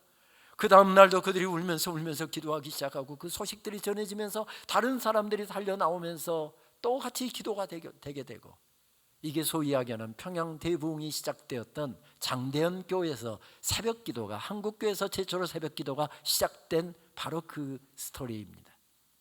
내가 어떻게 도와줄 수가 없어서 하나님 앞에 나와 하늘길이 열려 있음을 믿기에 하나님 앞에 나와 엎드렸던 그 역사들이 일어나기 시작했을 때 놀라운 평양의 부흥들이 일어나고 교회들로 흩어지기 시작했고, 그리고 전국이 부흥의 불길 가운데 휩싸이게 됩니다. 먼저 원주에서 부흥이 일어났죠. 그리고 부흥이 바로 평양으로 옮겨 붙은 것이 아니라 사실은 목포로 옮겨 붙었습니다. 1906년 10월 달에 조셉 저다인 선교사라고 하는 감리교 선교사를 불러다가 집회를 인도했는데, 목포에서 막 엄청난 부흥의 역사가 일어났습니다. 2007년도 평양부흥 100주년 되던 행사를 준비하다가 우연히 초대교회 문헌 가운데서 그런 이야기를 듣게 되었습니다. 목포에서 한 여인이 쌀을 머리에 이고 어린 아이를 등에 업고서 평양에서 일어나고 있는 그 부흥의 놀라운 소식을 듣고 은혜 받기 위해서 목포에서 평양까지 걸어 올라갔다는 것입니다. 여러분 전혀 안 놀라시는데, 저는 군대에서 100km 행군을 많이 했기 때문에 목포에서 평양이라고 한다고 한다면 얼마나 먼 거리인지, 더군다나 아내가 아이를 업고 머리에 쌀자루를 이고서 평양까지 걸어갔다라고 하는 것은 이건 상상도 할 수 없는 일입니다. 어떻게 그런 일이 가능했을까요? 가슴에 불이 붙고 있어서. 하나님의 놀라운 사랑을 경험했는데, 하나님의 은혜를 경험했는데, 그 주님 나도 사랑하면서 살겠습니다, 그 첫사랑으로 막 불타오르고 있었으니까 저보다 더한 사람이 있었더라고요. 저는 전주까지 8시간 차 타고 내려갔는데 거기는 걸어서 평양까지 갔대요. 이런 놀라운 역사가 평양 땅에서 일어났던 것은 기대가 되지 않는 7명의 인물들이 나오면서 한국교회가 이런 놀라운 부흥을 경험했고, 예수님 부활 승천하신 이후 2000년 선교 역사 가운데 우리 한국교회는 가장 놀라운 부흥을 경험한 교회로 기록되고 있습니다. 이 작은 학교는 민족의 캄캄한 밤에 민족의 소망을 두고 어려운 가운데 있는 성도들에게 정말로 하나님의 소망과 하나님을 향한 믿음을 심어주기 위해서 몸부림쳤습니다. 그런데 그 학교는 1930년대가 되면서 큰 위기 가운데 봉착하게 됩니다. 왜냐하면 1919년 3.1 만세 운동의 중심 역할을 한 것이 바로 이 학교 재학생들과 졸업생들이 한 것이 일제유에서 발각이 되었기 때문이었습니다. 그 당시 한 70명도 전교생이 안 되는 작은 학교였지만 재학생들 가운데 5명이나 민족대표 33인 가운데 이름을 올렸고요. 길선주 목사님도 양전백 목사님도 그 가운데 한 분이죠. 이승훈 장로님, 알려져 있는 이승훈 장로님 같은 경우는 재학생이었습니다. 그래서 이 학교의 설립자 교장은 암살 위험에 시달렸고요. 학교가 신사참배 위협을 받으면서 폐교 직전에 이르게 됩니다. 암살 계획이 소문이 들려오면서 조선의 크리스찬들에 의해서 강제로 기차에 태워지고 부산으로 가서 부산에서 배를 타고 이 학교의 설립자는 미국으로 피신하지 않으면 목숨을 지켜갈 수 없는 그런 상황 가운데 있었습니다. 그리고 그분이 1936년에 떠난 다음에 남은 교수들이 학교를 계속해서 이끌어가다가 결국 1938년 8월 20일에 교수회의록을 읽어보게 되면 800만 잡신들에게 넙죽넙죽 절하여야만 우리가 학생들을 가르칠 수 있다고 한다면 학교 문을 걸어 잠그자. 그리고 학교를 자진 폐교를 합니다. 그리고 대신 학생들이 있는 곳에 교수들이 찾아가서 가르치는 방식으로 교육을 이어갑니다. 1945년 해방과 함께 그 학교는 다시 평양 땅에서 문을 열지요. 그런데 또 다른 위협 세력이 다가옵니다. 공산주의자들의 위협이었습니다. 그 학교에 제가 22대 총장인데 그때 4대 총장이었던 김인준 박사, 이분은 천재 소리를 듣는 사람이었고 러시아어와 영어를 원주민보다도 더 잘 구사한다. 그리고 백인들 학교, 남장로교회 백인들 학교였기 때문에 유색인종들이 PhD 하기가 그렇게 어려운 학교라고 하는 소문이 났는데 그 학교에서 3년 만에 PhD 학위를 받고 1930년대 초에 모교의 교수가 된 분이었습니다. 공산주의자들이 서북 지역에 융성한 기독교 지도자들의 도움을 받지 않고서는 공산주의가 북녘 땅에 뿌리를 내릴 수 없을 것 같아서 계속해서 해유하고 위협하고 말 안 들으면 죽이고 이런 상황입니다. 김인준 박사도 수없이 끌려갔답니다. 소련 사람들을 만나게 해달라고 하고 소련 사람들이 러시아 사람들 오면 러시아어로 득대해서 왜 내가 당신들에게 협조할 수 없는지, 당신들이 하나님을 믿지 않기 때문에 나는 함께 손을 잡을 수가 없다. 당신들이 하는 것을 돕지는 않지만 내가 방해는 하지 않겠다. 러시아어로 다 이야기를 하니까 풀어주고 하다가 저 반동새끼는 우리가 감당할 수가 없어서 시베리아로 끌고 가. 그래서 시베리아까지 연행돼요. 그곳에서 총살을 당하여 순교를 당했습니다. 그것은 5대 교장이었던 이성희 박사도 마찬가지였습니다. 평양 땅에서는 더 이상 교장들이 죽어 넘어가는, 총장들이 죽어 넘어가자는 상황이니 학교를 운영할 수가 없어서 생명과 같은 귀한 성도들의 정성으로 준비된 학교 건물과 모든 것을 그대로 놔두고 그냥 무작정 남쪽으로 내려옵니다. 그것이 1948년의 일입니다. 이것저것 대강고등학교 그리고 몇 교회의 교육관으로 배역하면서 신학교육을 이어가다가 1949년부터 800만 잡신을 섬겼던 남산에 가면 어린이 해관 건너편에 지금 터만 남아있는 조선 신궁터에서 신학교육을 이어갑니다. 소위 남산신학교 시대가 그렇게 해서 열립니다. 평양에 있어서 평양신학교, 남산에 있어서 남산신학교, 그리고 현재 강나루에 있어서 강나루신학교 이야기하지만 정식 명칭은 조선장로회 신학교였습니다. 그리고 6.25를 맞습니다. 대구로 부산으로 피난 가서 미군들에게 가서 24인용 텐트 얻어다가 그것 쳐놓고 신학교육을 이어갔습니다. 왜냐하면 주의 종들은 계속해서 세워져야만 주의 교회를 목양할 수 있기 때문에 그렇습니다. 그리고 우여곡절 끝에 전쟁 끝나고 나서 서울 광장동 353번지 아차산 자락에 교지를 마련하고 지금 하나님의 일꾼들을 키우고 있는, 제가 섬기고 있는 장로의 신학대학교의 이야기입니다. 지난 2월 달까지 117기까지 1907년에 1기 졸업생이 시작해서 지난 2월 달 117기 졸업생까지 36,928명을 배출했습니다. 현재 95개국에 흩어져서 선교사로, 교사로, 목회자로 섬기고 있습니다. 그 학교가 있었기에, 그런 일꾼들이 있었기에 한국교회가 세워졌고 이민족이 이만큼 놀라운 은혜를 누리게 되었다라고 하는 생각을 할 때 감사를 드리지 않을 수가 없습니다. 그 중에 몇 분들만 좀 설명을 드릴까요? 일제 지하에서 허덕이고 있던 성도들을 말씀으로 일깨웠던 부흥사 길선주 목사님, 이분은 민족대표 33인 가운데 한 분이었죠. 이분이 일기 졸업생, 제주 선교와 섬선교의 선구자였고 신사참배 반대로 일본 사람들한테 거의 맞아 죽을 정도로 고문을 이기지 못하고 순교를 당하신 이기풍 목사님이 일기 졸업생이었습니다. 신유의 부흥회를 통해서 하나님의 살아계심을 생생하게 경험하게 했던 김익두 목사님이 3기 졸업생, 신사참배 항거하다가 끝까지 항거하다가 평양 형무소에서 순교하신 주기철 목사님이 19기 졸업생, 신사참배 항거하며 여수의 양원에서 목회하시며 신사참배 항거하다가 긴 옥고를 치루었고, 그리고 해방 후에 풀려났지만 여순반란 사건 때 두 아들을 순교의 제물로 바쳤고 1950년 한국 전쟁 때 여수까지 밀고 내려온 공산주의자들에 붙잡혀서 총살을 당한 손양원 목사님이 33기 졸업생. 계속 이어지고 있습니다. 이어가고 있습니다. 여러분, 가장 중요한 분 한 분이 빠졌죠. 여러분들의 목사님인 유정상 목사님은 99기 졸업생. 계속 이어지고 있습니다. 아니, 이어져야 합니다. 특별히 여러분들의 목사님은 그때 장신대가 5대1, 6대1 경쟁을 하고 재수는 기본이었고 3수 혹은 4수를 해야 뛰어난 사람도 합격을 한다. 그래서 보통 사람은 5수를 해야 그때 신도원에 들어오는데, 여러분들의 목사님은 그냥 한 번에 시험 쳐갖고 그것도 우수한 성적으로 딱 합격을 해서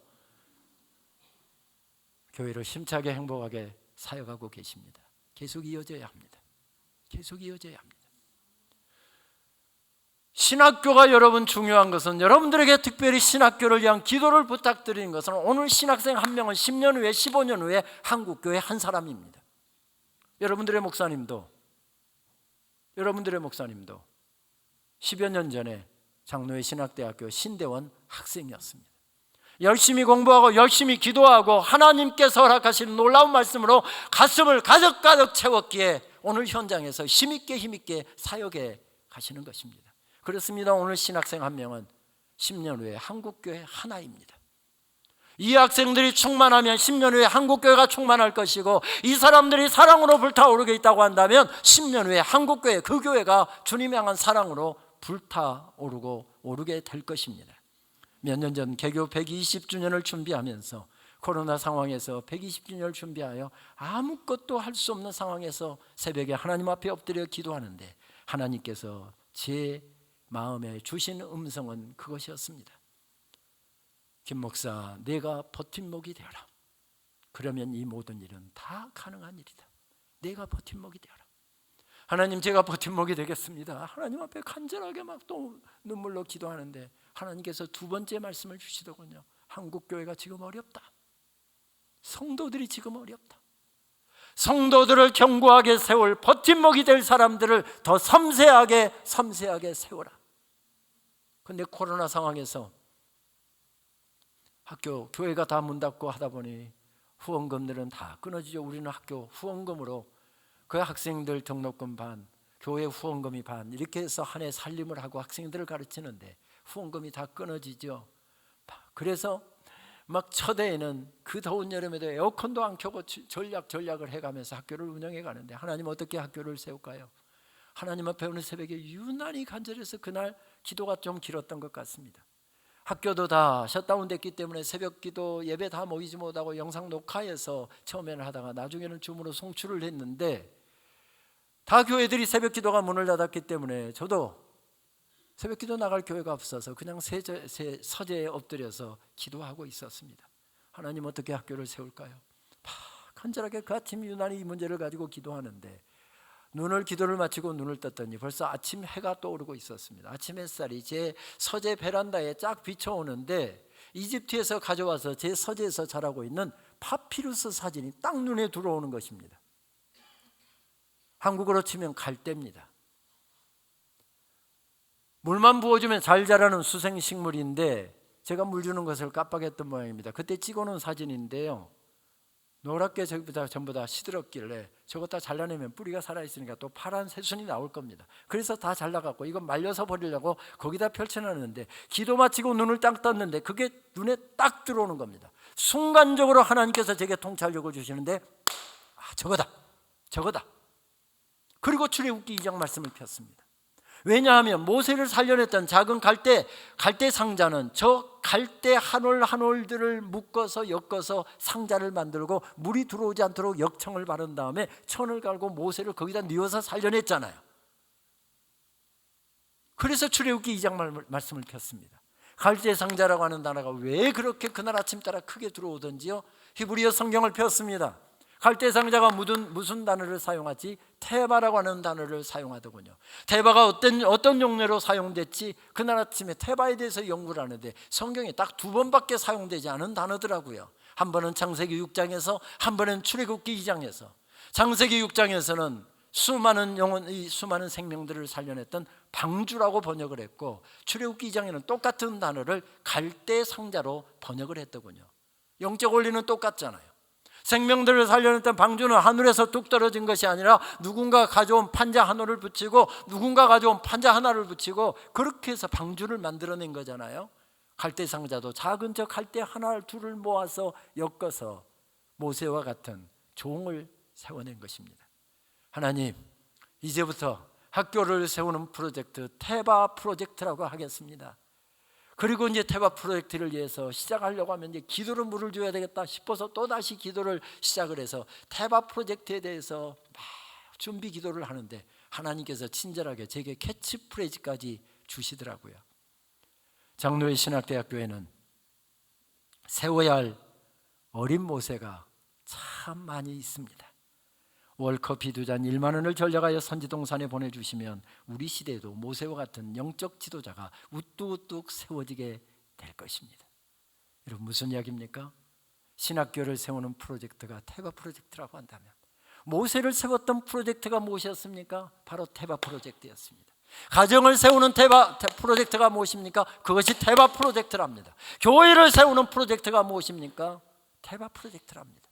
성도들이 함께 손을 잡고 성도들의 기도가 모아지고 성도들의 예배가 모아지고 성도들의 사랑이 모아지고 성도들의 정성이 모아질 때 이곳에서 생명들이 살아나고 다음 세대가 세워지고 우리 아이들이 위대한 예배자로 하나님의 사람들로 세워지는 역사가 이곳에서 계속되지 않겠습니까? 2020년도 9월 전임 총장의 인준희 총장에서 부결되면서 학교는 깊은 어려움 가운데 서 있었습니다. 학교에 중책을 맡아서 어려운 때 허덕이다 보니 가장 필요한 것은 기도였습니다.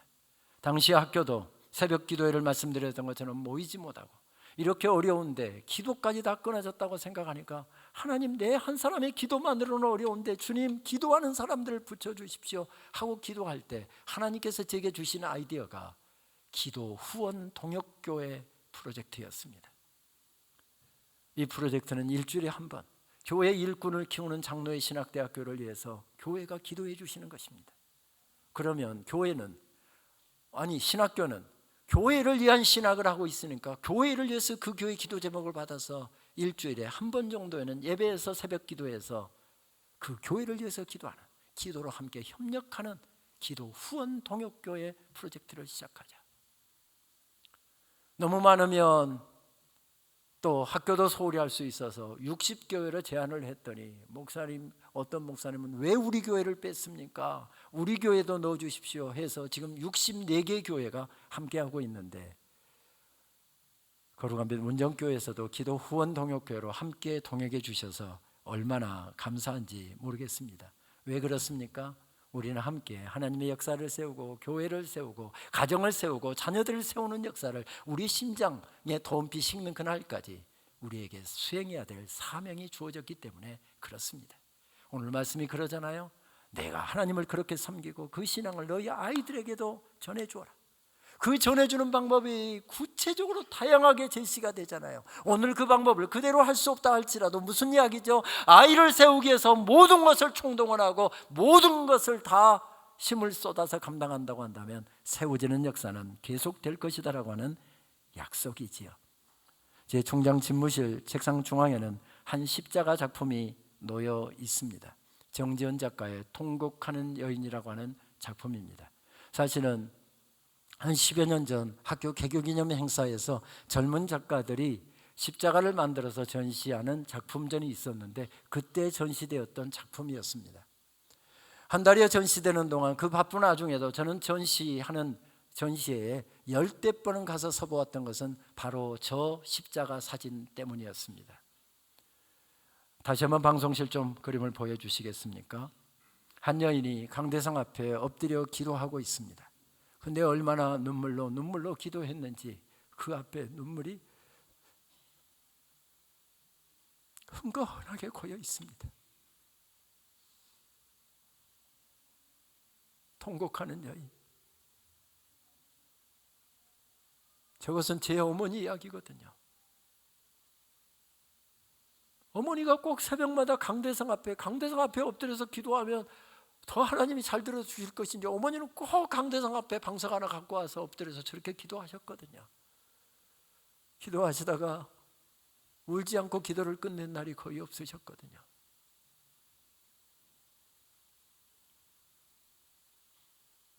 저 은혜 때문에 저 기도 때문에 내가 세워졌구나. 그것이 어찌 저만의 이야기겠습니까?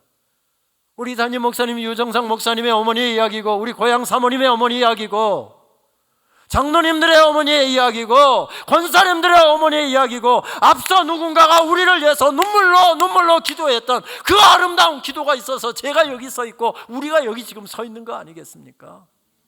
그 열매를 우리가 따먹고 지금 살고 있는데 그 열매만 따먹고 내가 우리 자녀들의 그런 기도하는 어머니가 아니고 기도하는 아버지가 아니라고 한다면 우리는 잘 살고 있는 것이 아니잖아요. 그때 저 사진만 찍어놨지 저는 저걸 살 생각을 못했습니다. 종장되고 난 다음에 그게 어머니 기도 때문에 세워졌구나 해서 저게 생각이 나서 소망교회 권사님들이 무슨 수련회를 한다고 설교 좀 해달라고 그래서 갔더니 한 600여 명 모였더군요. 권사님들하고 말씀 전하다가 우연히 저 기도하는 어머니가 있을 때 세워진다 하면서 저 십자가 그때 사놓을 거 못 사놓고 지금 그렇게 후회합니다. 그랬더니 또 거기에 권사님들 600명 가운데는 서치의 여왕이 있으시더군요. 저는 그렇게 찾아도 어디서 살 줄을 몰랐는데 저걸 막 인터넷 검색을 백방으로 해갖고 저걸 구입한 다음에 깨끗하게 포장해서 총장 취임 축하합니다 하면서 그걸 선물로 보내와서 제 책상 집무실 책상 중앙에 놓고 하루에도 몇 번씩 어루만집니다. 누군가가 엎드려 눈물로 기도하는 사람이 있으면 세워지는 역사는 계속된답니다. 모세가 그 영적인 원리를 알았던 것이죠. 모세야, 억울하고 분하고 섭섭하다 할지라도 내가 왕이 아니고 하나님의 왕이라고 내가 고백한 것처럼 이런 어려운 순간에도 하나님의 말씀 앞에 내가 바로 서게 되면 저 사람들 다 세워진다. 내가 바로 서면 이 모든 것은 다 가능한 일이다. 모세가 그 영적인 원리를 알고 그 섭섭한 순간에도 그 힘들고 억울한 순간에도 벌떡 일어서지 않습니까? 무엇 때문에 모세가 우리하고 전혀 질적으로 다른 사람이었기 때문이었습니까? 아니었습니다. 모세도 어쩌면 이 어려운 문제를 가지고 기도하는데 자기 인생은 벌써 나일강에 갈대 상자에 담겨 던져졌을 때 끝날 인생이었습니다. 그렇게 도도하게 흘러가는데 하필이면 바로의 공주가 그 떠내려가는 갈대 상자를 보았답니다. 하필이면 바로의 공주가 마음 따뜻한 다른 사람이었으면 살 수도 있을 텐데 바로의 공주가 발견됐으니 죽은 목숨이나 다름이 없습니다. 바로가 바로 모든 히브리 노예 아들들은 죽이라고 명령이 내려졌기 때문이었습니다. 바로의 공주가 그 상자를 발견하고 그걸 들고 왕궁으로 들어갔답니다. 사자굴로 들어간 거잖아요. 끝날 인생이었습니다. 그런데 하나님께서 거두셨습니다. 바로 공주에게 불쌍한 마음을 갖게 하시고 양자 삼고자 원하는 마음 갖게 하시고 깨끗하게 숨겨가면서 자기 아들로 키우게 하셨답니다. 이집트의 무예를 배우게 하시고 리더십을 배우게 했답니다. 하나님의 은혜였습니다. 힘들고 어려운 사막길을 걸어갈 때 끝날 인생이었습니다. 근데 하나님께서 거두셨습니다. 모든 것이 은혜 한없는 은혜. 그 은혜를 내 인생 가운데 가득 부어주신 것을 깨달으면서 모세가 벌떡 일어납니다. 하나님, 은혜 아닌 것이 없습니다. 은혜 아닌 것이 없습니다. 그 가슴이 은혜에 대한 감사로 불타고 있었기에, 은혜에 대한 감격으로 불타고 있었기에 이런 억울한 상황에서도 그는 일어설 수 있었던 것이지요. 그렇습니다. 오늘 힘든 자리, 억울한 자리, 섭섭한 자리에서 몸부림치다 나오신 분들 계시지요. 모세도 그랬답니다. 아무리 기도해도 응답되지 않는 기도의 제목 갖고 계시는 분들 계시죠. 저도 어떤 기도 제목은 30년째 기도하고 있고, 어떤 기도 제목은 10년째 기도하고 있어도 아직도 응답되지 않는 기도 제목이 저에게도 있습니다. 그런데 그 어려운 시간 모세는 모든 섭섭함들 다 떨쳐내고 하나님의 왕되심을 고백하며 하나님의 뜻을 받아들이고 있습니다. 모세가 벌떡 일어섰을 때 세워지는 역사가 계속됩니다. 우리도 다시 일어서십시다. 일어서서 첫사랑의 정열을 가지고 우리 믿음의 꽃을 피우고, 예배의 꽃을 피우고, 기도의 꽃을 피우고, 섬김의 꽃을 피우고, 주님 앞에 서는 그날, 내 딸아 고마웠다, 내 아들아 고마웠다, 그 음성 듣는 그날까지 우리도 은혜에 대한 감격 가지고 우리 계속해서 달려가십시다. 미국 캘리포니아 요세미티 국립공원에 몇 년 전 들렸을 때가 생각이 납니다. 그곳에는 삼나무의 일종인 레드우드 나무가 세워져 있지요. 세계에서 제일 높이 자라는 나무인데 120m까지 자라는 나무입니다. 1968년 그곳에 엄청난 폭설이 쏟아졌고 눈사태에 밀려서 3,000년 된 거목 하나가 쓰러졌습니다. 아까 보셨던 사진 조금 계속 띄워주시겠습니까? 그 쓰러진 나무를 공원에 갔더니 저렇게 잘라서 한 토막은 공원관리사무소에다가 딱 영구 보존을 해놓고, 한 나무 토막은 저렇게 관광객들이 볼 수 있도록 저기다 전시를 해 놓았더군요. 제가 그 나무 앞에 섰을 때 마음속에 그 생각이 들었습니다. 와, 3,000년이면 돌아서 보니까 언제 뿌리가 내려서 이게 하기 시작한 거야 보니까 계산이 안 될 정도더군요. 3,000년 동안이나 한 곳에 서서 섬길 수 있었다. 대단한 축복이었겠다. 이런 생각을 한 적이 있었는데, 저와 같은 생각을 했던 시인이 한 사람 또 있더군요. 김남조 시인, 장엄한 숲이라고 하는 시가 바로 그 시입니다. 3,000년 된 거목들의 숲은 겨우내 끝이 안 보이는 서론, 나무들은 그 눈벌에 서 있습니다. 어느 겨울 그 중에 한 나무가 눈사태에 떠밀려 쓰러질 때 하나님께서 품속에 안으셨습니다. 나직이 이르시되 아가야 쉬어라 쉬어라. 하나님께서는 이 나무가 작은 씨앗이던 때를 기억하시며 거대한 뿌리에서 퍼져나간 작은 분신들도 안으십니다. 쉬어라 쉬어라고. 하나님의 사랑은 이날 지혜로운 안도이셨습니다. 가령에 3,000년을 오래 온 새가 있다고 한다면 쉬어라 쉬어라고 하실 것입니다. 이 나무도 기나긴 3,000년을 장하게 맥박쳐 왔으니까요. 레드우드 품종의 이 나무는 세상에서 가장 복된 수면이요 안식이며 이후 3,000년 동안 그는 잠자는 성자일 깹니다. 장엄한 숲에서 이 겨울도 끝이 안 보이는 아득한 설원에서 3,000년 동안 잠자는 성자로 서 있답니다. 3,000년을 서서 힘차게 예배하고 찬양하고 하나님의 사역을 감당했는데 하나님께서 쉬어라 쉬어라 말씀하셨답니다. 천지를 다스리시는 하나님 앞에서는 3,000년 된 나무도 아가입니다. 아가야 쉬어라 쉬어라. 그렇습니다. 그분이 다스리시는 그 숲에 서 있음도 은혜요, 꺾어짐도 은혜요, 세워짐도 은혜요, 쉬라고 하심도 은혜요, 사용해 주심도 은혜요, 이젠 그만 쉬고 천국에 들어오라 부르심도 은혜였습니다. 그렇습니다. 어려움의 긴 터널을 지나고 있는 우리들에게도 주님께서 말씀하십니다. 오늘 어둠이 가득하지만, 내 삶에 어둠이 가득하지만 말씀 붙잡고 받은 은혜 생각하며 너도 부디 새날을 살아라. 다시 일어서라. 내가 일어서면 내 가정도 세워진다, 내 자녀도 세워진다, 교회도 세워진다, 사역도 세워진다. 그 말씀입니다.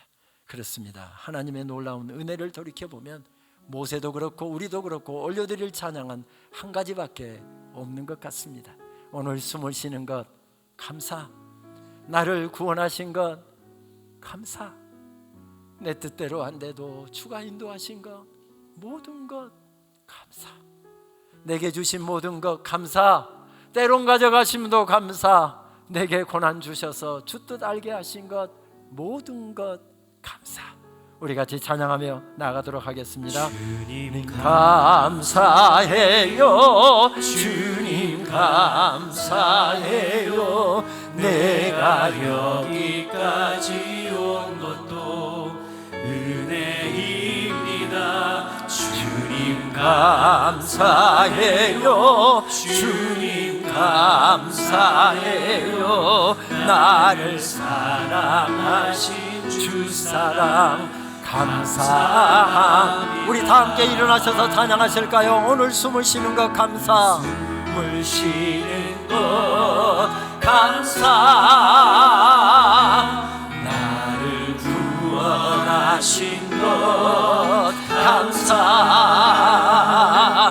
내 뜻대로 안 돼도 주가 인도하신 것 모든 것 감사.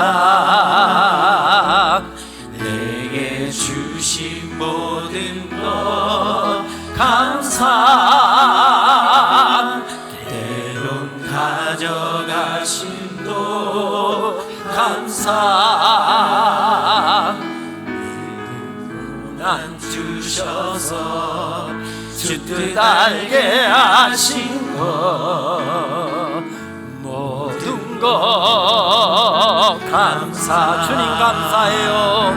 주님 감사해요. 주님 감사해요. 내가 여기까지 온 것도 은혜입니다. 주님 감사해요. 주님 감사해요. 나를 사랑하신 주 사랑 감사합니다. 주님 감사해요. 주님 감사해요. 주님 감사해요. 나를 사랑하신 주 사랑 감사합니다. 주님 감사해요. 주님 감사해요. 나를 사랑하신 주 사랑 감사합니다. 우리 주님 앞에 찬양을 올려드리는 자세, 이 자세를 우리 한 번만 더 고백할까요? 손을 같이 드시고, 이 자세는 주님께 찬양과 경배를 올려드리는 자세지요. 주님 감사해요. 주님 감사해요. 내가 여기까지 온 것도 은혜입니다. 주님 감사해요. 주님 감사해요. 나를 사랑하신 주 사랑 감사합니다.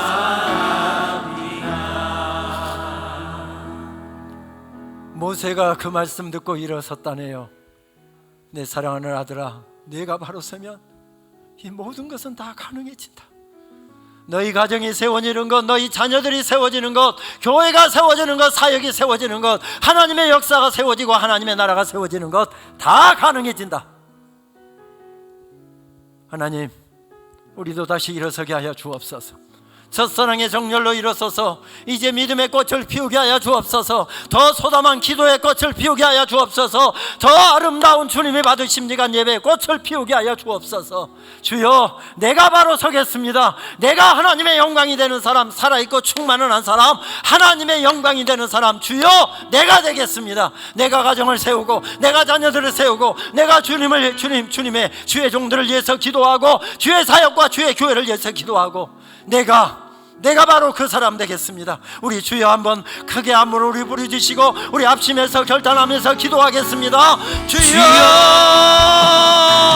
아버지 하나님 감사합니다. 거룩한 주의 손을 들었습니다. 하나님 축복하며 기도하옵나니 우리 성도님들 집회 가운데 은혜 은혜받은 것이 있다고 한다면 내가 바로 서명 가능한 일이다. 내가 바로 서명이 모든 것 다 가능한 일이다. 들려주시는 말씀 받고 이제 아버지 하나님 집회가 끝날 시간이 결단합니다. 주님 역사하여 주옵소서. 내가 바로 서명 가능한 일이다. 내가 바로 서명 가정도 세워지고 내가 바로 서명 교회도 세워지고 내가 바로 서명 하나님의 역사도 세워진다. 주여 내가 그 사람 되겠습니다. 살아있고 충만한 사람, 하나님의 영광이 되는 사람, 주여 내가 되겠습니다. 내가 되겠습니다. 하나님 역사하여 주옵소서. 하나님 심령 전하라. 기도의 손들을 높이 들게 하시고 하나님의 걸어가신 역사, 하나님의 능력의 역사, 온전히 오늘을 감당하는 주의 백성을 내리시고 주여 기도하여 주옵소서. 이스라엘 대한 교회로 우리 온전교회가 온전히 서나갈 수 있도록 주여 역사하여 주옵소서. 주여 기도합니다.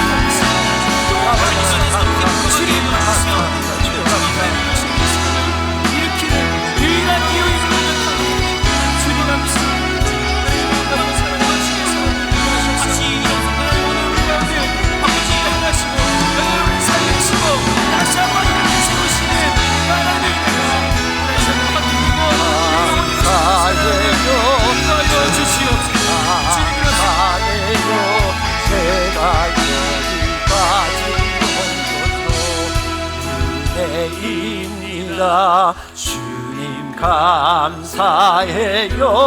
주님 감사해요. 나를 사랑하신 주 사랑 감사합니다.